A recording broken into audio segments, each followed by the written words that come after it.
What's going on, everyone? Welcome inside the Deuce Vodka pregame show. I'm Josh. This is Jay. As you can see, Jay is excited. This is a Nation playoff car flag. It is a Nation playoff car flag, in which is a Nation Mission 2021. I don't know if you see that.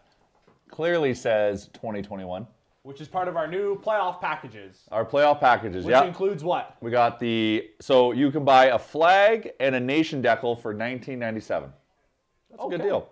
And then we just launched the Orange Oily Boys playoff tee. Yes. That I need is one of those. Those we'll be donning some of those in future episodes here. Yes. As always, we want you to be a part of the show. Comment your hot takes, questions, anything Oilers related, and we will get to it in a little bit. First thing we got to get to, Jay, is last game. The Oilers lost to the Flames 3-1 in the Battle of Alberta, which draws into our good, bad, and oily. Would you like to start? Let's start with our goods. You start with good. I'll start with good. James Neal. With the beautiful teeth and the smile. Man, you give James Neal, perennial former 2020 goal scorer, some time and space like he had, which was all of it. Yep. He's going to put the puck in the net. I've never laughed so hard at a tweet than I did the other day when Adam's a great Twitter follow for Oilers fans. He tweeted out that picture that was like, hey, my friend over there thinks you're cute. And it was that picture of James Neal from warm-up, and he was like, it was so funny. Oh, yeah. Anyways, what's your good? What's my good? Also, Nils says, I thought it was Jersey Day today. We forgot to wear jerseys. We talked about this last show that we were going to wear jerseys today. And we totally forgot. Thank goodness that you didn't show up and watch. No. We're going to wear jerseys on the extravaganza. No. Tonight, yes, because I said, I'll wear a jersey because I'll be at home. No, we were going to wear jerseys for this show, wasn't it? Well, geez. I'm pretty sure it was this show. Okay, well, I apologize. I'm wearing my Musqua hoodie. The bad, Jay's -2.5 bet. And then Nicholas said wear your jerseys. Anyways. That was bad, and I got greedy. So the good, and we'll get to that in a little bit, but the good, you know what, the good is just the Oilers are back home. I don't know. Like, there was nothing. That game was kind of a snooze fest. They didn't have their legs. That was their third game in 4 nights. Like, Calgary just kind of took advantage of that. And, the good is, you know what the good is? That loss didn't really mean anything. That is nice. It's nice to say that's the good. That, like, with 10 games left in the season here, we lost a game, and it doesn't really matter because we're in the playoffs. Yeah. Sick. It's very sick. It's sick. Okay, bad. Go ahead. Bad? You know what the bad is? Because we saw the repercussions of that on the ice. Long bus trips home from Winnipeg. Yep. Boys were tired. Boys had no gas. The bus must have pulled in at 8, 9 a.m. Yeah. Tough day. Bad. I'll say... Frick. What am I going to say? Wait, this is bad, right? I have my oily ready to go. The bad, I'll say... Just no legs, just dead legs. There was, like you said, it's kind of similar to what you said. You know what's bad? Playing 3 games in 4 nights. Yeah. With a travel in there. And the other thing that's bad, because we're on McCentury watch, no McPoints. Yes. That was bad. No McPoints. Because we're cheering for that. Yes. And oily. Oily for me. Oily. Mike Smith, you. SOB, man.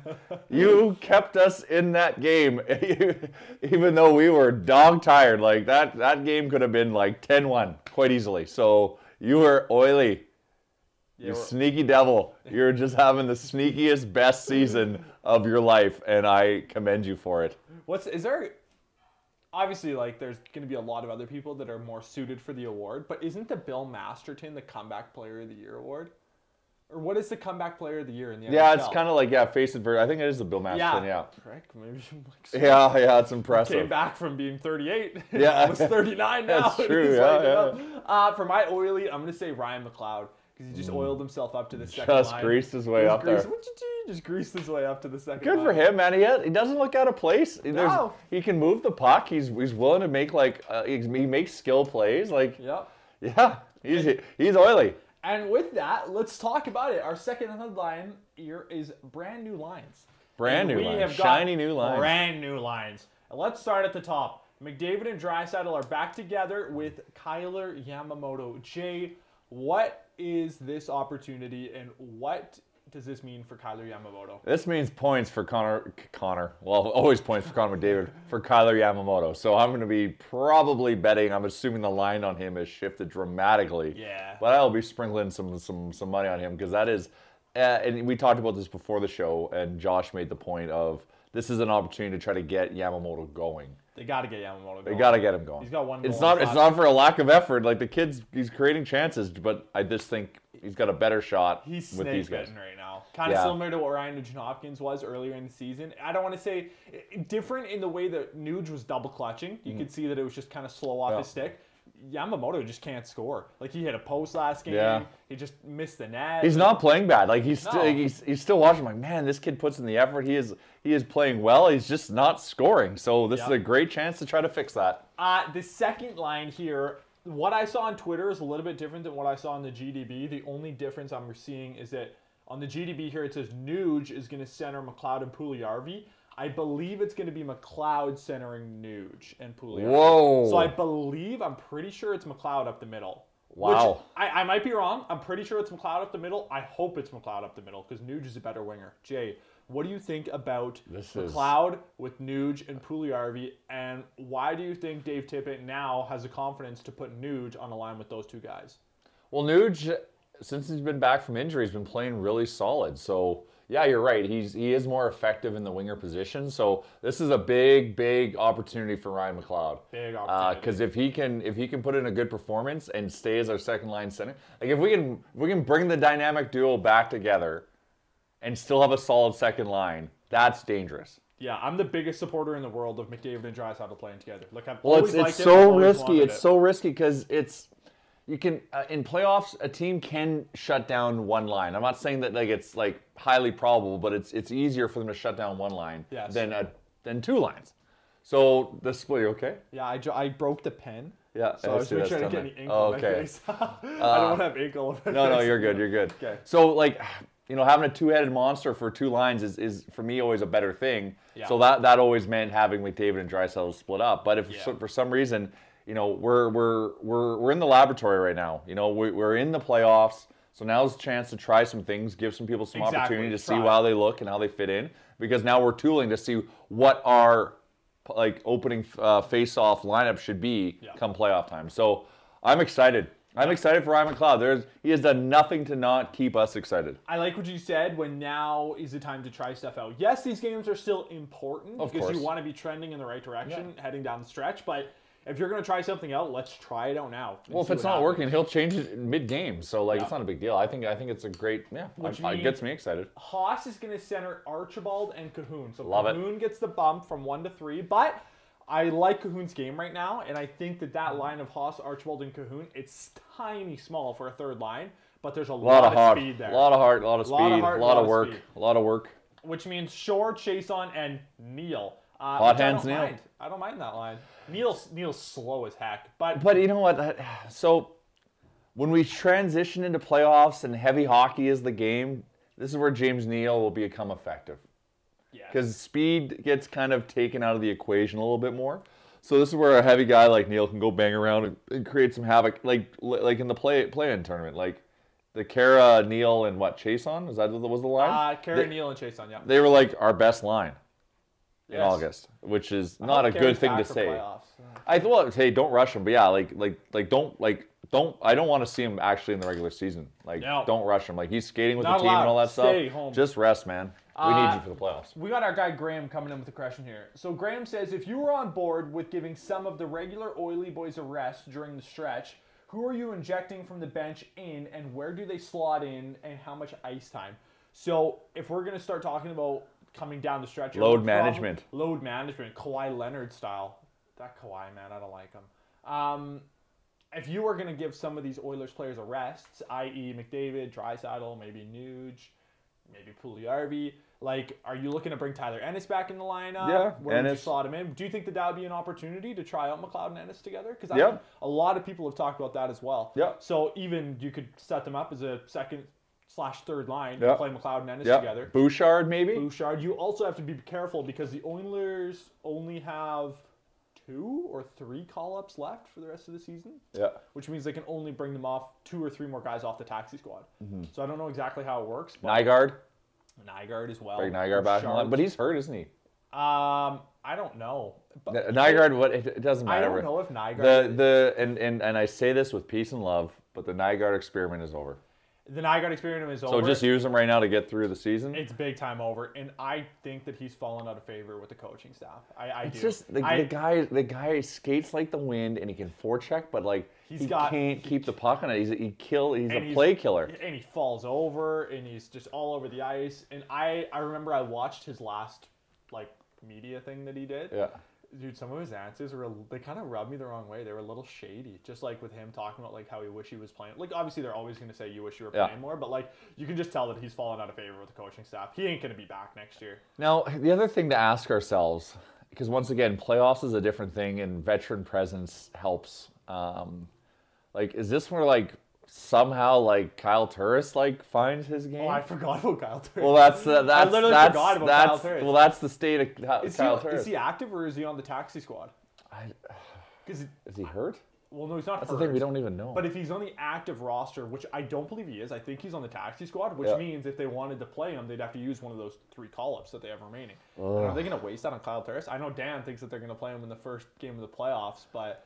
Well, it's weird, right? Playoffs are a different beast. Which they could. Dave Tippett could, if he thinks he wants to favor him over a guy like Devin Shore, which I don't imagine he would, because Devin Shore's playing great hockey. Yeah, exactly. Don't come at me, analytics people. Devin Shore is a good asset to this team. Oh, yeah, come on. He kills penalties. Kills penalties really well. Nurse and Barry, Kulikov and Larson, Jones and Bear. So Chris Russell, as we mentioned, is injured. So Jones coming back in. Yep, that's good. Good. Caleb Jones, good player. Yep. He has his moments. Okay, Smith is going to start. As he should. Goalie fight tonight. Ooh, is Markstrom starting? I hope so. I just about said you got just scroll it down. It's right there. Yeah, Markstrom starting. I just about said is David Rittich starting, but no, he's playing for the. We'll see him. Yeah. He's their 9th string goalie. Yeah, and he's have another goalie, Toronto. How many goalies do you need? Like mix in a defenseman or something. Yeah. Okay. Wow, very somber. McLeod I am. Yeah, we're very chill. Yeah, we gotta level up here. It's the 1 p.m. time. We're just vibing on a Saturday afternoon. Yeah, just relax. I think it's just because we're kind of in a cozy spot in the standings. We're comfortable. It's comfortable. This is a comfortable show. We lost on Thursday. I wasn't even mad. I'm normally like furious with every other's loss. Yep. But I was like, you know what? The boys are tired. Didn't need it. This is kind of a good place. Went to bed at a good time. Had a good sleep after. Yeah. It's nice. Yeah. Okay. McLeod opportunity. We've already kind of touched on this, but this is my next headline here. And then we're going to get to a few questions. What does this mean for not for Kyler Yamamoto? What does this mean? Well, also, we can talk about that. But Ryan McLeod, Jay, do you think that if he really performs over the next few games here and they kind of leave him in that 2C position, like is this a position that's almost his to lose at this point? Or would you not go that far yet? No, that's aggressive because you got Draisaitl. Like it's not like so we're experimenting and putting McLeod in a more offensive position to see how he can perform and giving him weapons to work with to see how he can perform. I also think it's a mechanism to get Yamamoto going, but I also think that like Edmonton wants to win this game. Yeah. And so they want to be a part of knockout. So they're just we're going full nuclear assault and putting McDavid and Draisaitl together as well. And also, like, I know they'll never admit it, but I imagine Dave Tippett wants to get McDavid a couple points tonight. Well, and McDavid, trust me, McDavid wants to get 100 points. He's a consummate professional. He always says the right things, but he's got the burning fire in him as a competitor to hit milestones. Trust me, he wants 100 points. Like, you got to remember, is he 23 or 24? McDavid? Yeah. He's 24. 24. So, like, he's 24 years old. Like, just think about the way that, like, a 24-year-old guy's head functions. Like, of course he's thinking about this. Oh, of course. Like, of course he wants to get 100 points. He's playing in the National League. Yeah, it is. I'm sorry about the betting advice from last. Yeah, I was just mad because it was the Flames, and that's why I said I was betting from a place of rage and not from fact. Yeah, but you have been pretty hot this season. I've been okay, but I do have another rage bet, and it's because Connor wants his points and he's mad. Mad. Doesn't like losing. He was gassed, but like, Yeah. so he can justify the loss, but he's still mad at it. I'm expecting Connor to go off tonight. Yes. Kyler says, Flames are 2 points from elimination. Let's hand them an L tonight and crush their hopes. And then he also says, I like it. If the second line can shut down the Flames, that's all we need. A point or two would be a bonus. If that second line goes even or better, that's a win. Kenny Sharp says, no rest for McDavid until he hits 100 points. Nicholas says, Kyle quote, Hooris. So not Kyle Turris, but Kyle Hooris. Nice. From Whoville. Okay, this is a good question from Graham again. Graham, you're on fire, buddy. Graham's pumping my tires a little bit. Oh, Thanks, shit, Graham. that's why. Of course I'm going to read the question. Okay, Graham says, question for Jay. Outside of the legendary video Josh made that existed for 24 hours before getting the hook, thanks, Graham, favorite piece of content Josh has made in year to date? Yeah, I'm ready, Jay. What's your favorite piece of content I've made? Wow, well, that season over video was something special. It was so special it caught the attention of some people. We'll say that much. I've got some recency bias. I hope you made this because I've watched it 1,000 times. Yeah. But it's that we pushed it on it. It's that TikTok video of Pugliarvi eating pizza. Oh no, that wasn't you. That was the wall. Oh wow! No. Wow! Oh, sorry. I've been here for almost a year, and he says one thing that I didn't. No. Because I was throwing out a flyer because I want. That was wise. We can't. That thing needs to have a forever life. That was funny. It's so funny. If you haven't seen it, who's flirting with me? He comes in. I'm not gonna flirt with him. I'm not gonna flirt with him. Oh, anyways, yeah, no. That was really good. No, that was really good. You know, anytime Josh makes tribute video, so like the Yakupov tribute video, any kind of sizzle reel that we make, you know, getting us, well, there'll be something for playoffs. That'll be exciting. But like anytime Josh, oh, you know what? This one, because this one he put a lot of work in. Well, there's two videos actually. The return to play sizzle video. Yep. That was crazy. That we had the nation truck going across the bridge. Josh is like half hanging out of a car with a camera. We had all this traffic behind us like stop so we could slowly drive across the Walter Dale Bridge. Literally. Because he was making something very cinematic and telling a beautiful story. So I know a lot of blood, sweat, and tears on that. And the final product was good. So that's when we knew that Josh Park is a good member of the nation. Was that video. And he's made many, many, many more. And he helps us out with Little Noodle. He's helped us out. You can actually see when he started helping us the video quality from before and after. And then also the other one, that Nation the Nation beer video. Oh, yeah. That you made with the hand, where it just keeps rotating. That was very good stuff. Well, thank you, Jay. So there you go, Graham. The TikTok video. TikTok. That the was made. That's the best piece of content Josh has done for us. And then Graham says, Josh, what was the favorite piece you've made so far? Other than the playoff video that got hooked, because I put about 45 hours into that video to edit that, and it had a good shelf life. I would say I really like the Pugliarvi return video I made. Oh, yeah. When Pugliarvi returned, and I put the Project X scene in, and then the Finnish Mafia comes up to the door. I'll have to plug it up again, because that one went big. I really liked it. Yeah, that was good. That was good. Nil says Josh's videos about the Flames were pretty awesome. Yeah, I've been really big time buzzing on the Flames troll videos. Oh, trolling hard, yeah. Those have been fun. Those do really well. Nicholas says maybe swap Dry with McLeod so he can play with Connor. Would you want to see McLeod with McDavid eventually? Like if he earns it, like if McLeod keeps playing good and can now start now the pressure because of the position he's being put in is for him to start producing points. If a situation can exist where McLeod can now become a point generator and we don't force the opportunity, earn the opportunity to play with McDavid, and then we can have the Dry line as the second line. Yeah. That's huge. Yeah. That's huge. I love when they play together, but I think for the playoffs they need to be apart. Yeah. So anything that we can do that can allow that to that we're not forcing the separation, that's earned. Yeah. I think could be fantastic. So I'm not putting hopes on it. It's to me it'll be a miracle if it happens. Yeah. But I believe in miracles. Okay, let's jump into our Deuce Vodka player modes. I'm gonna go first, Jay, because if that's okay, can I go first? You may. Thank you. I'm actually gonna go with Ryan Nugent-Hopkins. And the reason I'm going to go with I know. It's going to be backhanded, I'm sure. No, it's not going to be backhanded. I'm actually genuinely going to say something nice about Ryan Nugent-Hopkins, which I normally do. Yes. What I'm going to say about Ryan Nugent-Hopkins is I'm going to enter him into congratulations mode. Ooh. And I'm also going to enter him into line driver mode because now... Oh, he's a winger. He's a winger, yes, but not necessarily full line driver mode, but it's also a mode where you're helping get another player going.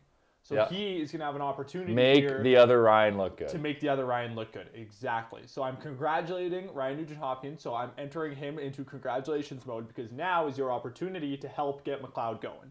So congrats, Ryan. It's always good to have two Ryans going. Yep. My middle name's Ryan, so it's very important. I'm actually? I'm very vested in this. Good stuff. Fun fact about me: my name is Jay. My middle name is Ryan. My parents did that so they could call me JR. That's why Chalmers calls you JR, isn't That's why I call it. He's the only other person I've heard call you JR. I'm like, and Saskatchewan. Saskatchewan still. Family in Saskatchewan. Anyone in Saskatchewan knows me as JR. Really? My parents did that because my mom loved the show Dallas. For those that that's way beyond your time. It's even beyond my time. And the lead character's name was J.R. Ewing. Cool. That's a good name, JR. Little fun fact right there. Nice. Okay. What's your Deuce Vodka player mode? My Deuce Vodka player mode is, you know what? I want Kyler Yamamoto to just enter back into point mode. Yeah. He is a talented hockey player. The kid works so hard. He is just such an inspiration. I just love the kid. He is so lovable, and he earns our love because he plays so hard for us. Yeah. And he wants points so bad. He deserves points so bad. Now he's on. I feel bad for him after the last game. That one time when he hit the post with the camera on his face, he looked so sad. Yeah. He was sad, man. Oh, I want him to enter happy mode, happy point mode, happy joy. A little Ren and Stimpy reference there. That's my Deuce Vodka player mode. Kyler Yamamoto, welcome back to point night. Chuck E. Cheese mode, getting all the tickets. I don't know why I thought. He just makes me think of Chuck E. Cheese. I don't know why. Probably still goes there.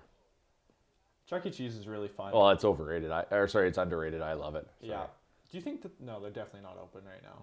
No. All the touching of things. Yeah, but I'm pretty sure they shut down the Chuck E. Cheese franchise. No, there's one in North Edmonton.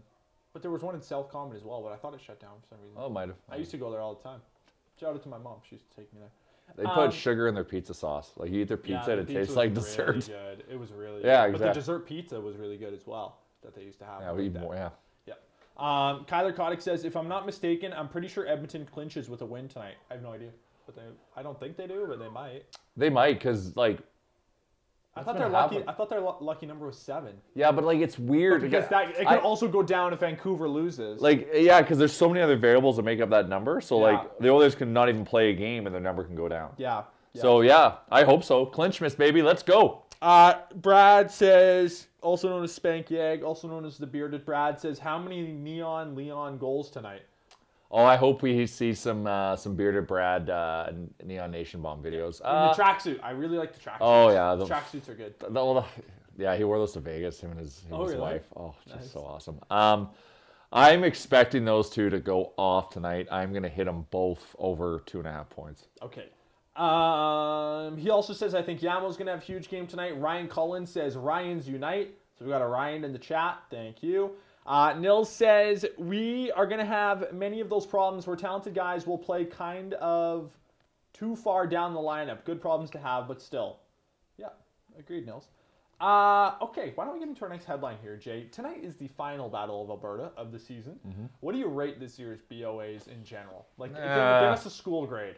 Like, what if you take the whole mass sum, 10 BOAs? In terms of entertainment value from, like, the battle side of the Battle of Alberta, yeah, it's been I would consider low. It a small letdown. Yeah, a small letdown. Like, we came into the season with, like, North Division, 10 Battle of Albertas.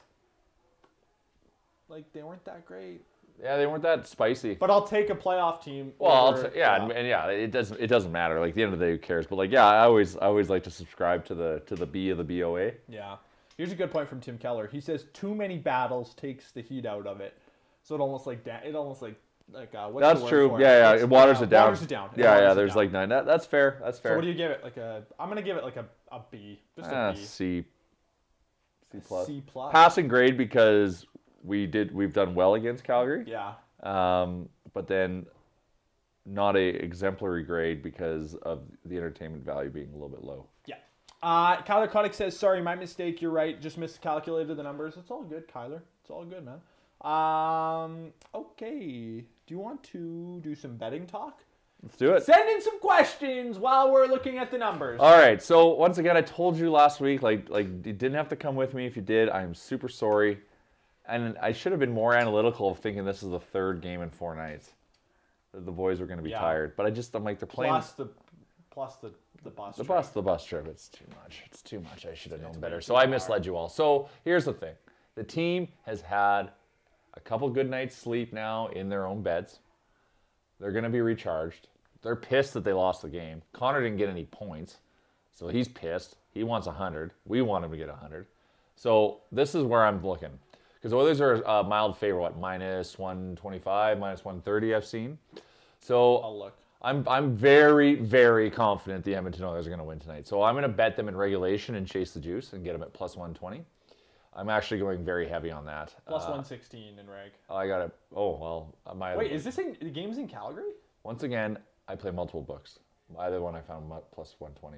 Is the game in Calgary or is it in Edmonton? I don't know. Calgary at Edmonton, but then over here it says home tie away, Edmonton home. Or away. Anyways, continue. Yes. Sorry, I couldn't It's all good. So anyways, I'm confident the Oilers are going to win. So I'm going them in chasing the juice, getting them in regulation. You know Connor's getting some points. You know it. At least one. At least one. So I'm going to just play with some fun money on over 2.5 because he's got to make up for lost time of not getting any points last game. Draisaitl probably. I feel confident he's over 1.5, and then I don't know if I can find Yamamoto over 1.5. I would do it, but I'd probably do Yamamoto goal because there's going to be a tap-in. He's going to get a tap-in. Yeah. He's playing with the duo. Pays. Let's see if they've moved the line here. Yamamoto, where is he? Yamamoto goal 285. Yeah, so it's moved down. Yeah, it's moved down. And then Cahoon is 420 now. Yeah, well, because he's. But it was 500 when he was with McDavid. So why yeah, did it move who to knows? 420 It's now? all good. The books are drunk. So what do you got? For betting, I like Oilers and reg. I also like Oilers on the money line, even though the odds aren't great, because I do think there's a chance this could go to overtime. And we talked about this briefly. Don't say that. But overtime's fun. That's okay. Yeah, well, I'm betting on the regulation win. But are you going to hedge it? The only way I hedge it is I'll put money on the draw. Which is plus 335, so that's decent. That's juicy, yeah. That's juicy. What does draw no bet mean? I don't know. Anyways. I'd probably bet on a McDavid goal tonight. McDavid, I think, scores a goal. Yep. That doesn't pay out much, but yep. Plus 110. Not great, but... Bold prediction. Yeah, you want to hear my hot take? I think McDavid gets a point tonight. I do. I was actually thinking because McLeod got elevated to the second line, I could find him to get a point tonight, and I couldn't because I feel like McLeod's getting a point. Nuge will set him up. That's so dumb. Why don't they offer that? Tyson Barrie gets a point tonight and continues his Norris campaign. Plus 400. I'm not going to say a Darnell Nurse goal, but my bets for the night are Yamamoto goal for fun. My real heavy bet, Oilers in regulation. And then I believe in Connor McDavid, so I'm going to go him on over 2.5 points. He's going off tonight. He's going off tonight. Yeah. Let's jump into a few questions here. Brad says, are you guys worried if the Flames want to throw down tonight because the Oily boys don't have that much toughness in the lineup? I just really don't think the Oilers will allow it to get to that kind of game. There's no juice in this game for the Oilers. You know what I mean? Yeah, if the game gets nasty, like they don't have to oblige. No, they literally don't. Right, like that's. And I think that'll be the message from Dave Tippett. The rules of the game kind of protect that stuff now. So yeah, they just don't really engage. need Look to, at Puljujärvi. Puljujärvi goes around and runs over guys. Yep. They want to fight him. He doesn't want anything to do with it, and he's okay. Yep. Christian says, Nils' question about your take on Konovalov would also be mine. I need to go up here. I think Nils asked a question about Konovalov. I meant to pull up, what was his save percentage in the KHL this year? Nils says, what's your take on Konovalov? Which goalie prospect is your favorite? I don't mind Olivier Rodrigue. I've kind of been in his corner for some time. I'm a Konovalov. Konovalov. I'm a Konovalov guy. Even I pronounce his name. He was 923. He was 923 this season. When did we draft him? 2 years ago. I'm so out to last year. I'm bullish on him. So I'm happy he's coming over now to play the North American game. So he'll probably play in Bakersfield next year. Probably play there for a couple years. But he's a 98. He's got a shot. He's got a shot. He's put up some good numbers. Good numbers: 923, 912, 930 save percentage. Yeah. Wow, that's a good. Yeah. He would have been 19 in 2018. Yeah.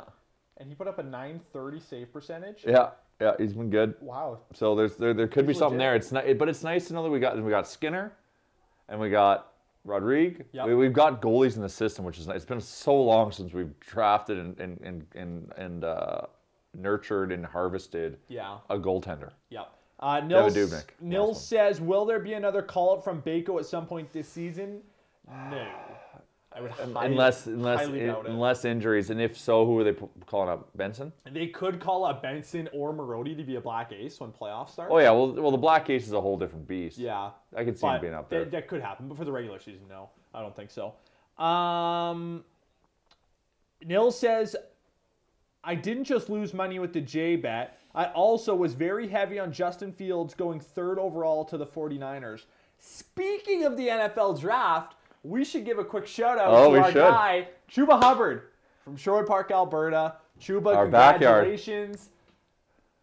4th round. I don't remember what the pick number was, but he went to the Carolina Panthers this morning. So that's cool. That's a cool story for Edmonton. That's a really cool story. Yeah. That's a really cool story. So congratulations to Chuba getting drafted to the NFL. And Josh played with him, by the way. I did play with him. Yep. I played 1 year with him, and then I played against him in high school. And he is a beast. Best pure athlete I've ever seen in my entire life. High praise. So he is legit. Tim says, will Connor and Leon play on the same line in the playoffs? I don't think they'll want them to. The only way that should happen is if for some reason, if this second line that we've got tonight really works, like we have to have a two-headed monster. We have to in the playoffs. So I'm really pushing for us to split up the duo for that. Okay, 2 more questions, Jay. First one from Ryan Collins. Do you think Bouchard will see time next week against Vancouver? You know what? Who knows? Who knows? I honestly, in my heart of hearts, I want to say yes. Yeah. The load management piece, right? The load management piece. And then final question, Broberg, will he get called up for playoffs? He's in Sweden. He's not here, is he? Yeah, I know. So no. No, I didn't think he was here. No. Yes. And then Graham says, love Gregor pumping Neil. He's going to be very helpful in the playoffs. I honestly think so. That's yeah. I'm excited for it, and he's starting to play. Well, I guess I'm gonna say he's starting to play better, but like he's starting to play more. The big thing with Neil is like, yeah, he's lost a few steps, but like he had COVID and it's really affected him. So it's been a grind for him to get back. But he's playing more, so I think he's gonna be getting like his stamina back. So, you know, a big, heavy veteran body like that in the playoffs that's been, you know, made it to the Cup Finals twice. He must have won a cup in Pittsburgh. He knows what the war is all about. Yeah. You can't teach that. People are saying that Broberg's coming to North America. Really? Reports are coming in from Sweden that with Philip Broberg's club team, I don't know how to say it, Skellefteå now out of the playoffs, Broberg is coming to play in North America. A number of players are now leaving Skellefteå, AIK, including Broberg. What I hear is that the Oilers want him over as soon as possible to North America. Wow. And it's not to play AHL hockey. What I've heard is that it has been / is problematic with work permits in the USA. So it's not to play US hockey, or AHL hockey. So does that mean I'm bringing him over? Like right now, like he's coming over right now? So like in the next 2 or 3 days, he's coming over. Well, there it is. Broberg's coming. Okay. We got some people in the chat. Robert had the source first. Robert told me. He said he's coming over. And then now he says, I knew it. So Robert, you had it. You heard it here first. Well, Excellent. Not first. I'm reading it online right now. But who knows? Yeah. Don't discount Robert. Well, not Robert. I mean, like, we didn't have it first. Oh, no, we never have it first. We don't have anything first. Maybe one day we will. But anyways, Jay, anything else you want to say before we wrap up today's show? No, it's for those of you at Edmonton, it's a nice day. Go outside, enjoy it. Game's not till 8. So enjoy the outdoors safely. Yep. Maybe go on a bike ride. Maybe go on a bike ride. Hit the links or something. Hit the links, yeah. Beautiful day to golf. Yeah. But yeah, you know what? Flames, you caught us when we were tired. And good for you. But not again. We're rested. Connor wants points. If Connor wants points, he's gonna get points. So tough luck, Calgary. Tough luck, Calgary. Edmonton Oilers versus the Calgary Flames. Final BOA of the regular season. And I can pretty much just say season in general because the Oilers right now are going to make the playoffs. And the Flames, I believe, according to the GDB, have right now a 20... I'm looking at it. Oh, it's less. No, it says the Flames' chances of making the playoffs is 20.2%. Oh, jeez. It should be Which less. I don't believe. It will be less after tonight. The Canadiens have a 79.3% chance of making playoffs, while the Canucks sit at 1.1. I believe at this point the Edmonton Oilers are at 99.9%. Nice. It's not 100 yet, obviously, or else they'd be clinched, but it's 99.9. So, Well, happy Clinchmas, everyone. Happy Clinchmas. Enjoy the game tonight. Pick up Clinchmas Eve. Clinch. It's Clinchmas. If we win, yeah. But can they clinch tonight? Well, we don't know. We don't know. I don't think they can. No, I don't think they can. clinched like 2 months ago. They clinched 2 months ago, but they don't clinch tonight. They could clinch on Monday, I think, because they play Monday next game. Yep. Monday, Tuesday, back to back against Vancouver. Yeah. Sure. Hopefully. We play Vancouver 9,000 times. Literally. So enjoy the game tonight. Pick up some Deuce Vodka, pick up some Nation beer, and pick up some Mission 2021 playoff packages, and get a nice car flag like this for your car. I'm Josh. This is Jay. We'll see you again on Monday.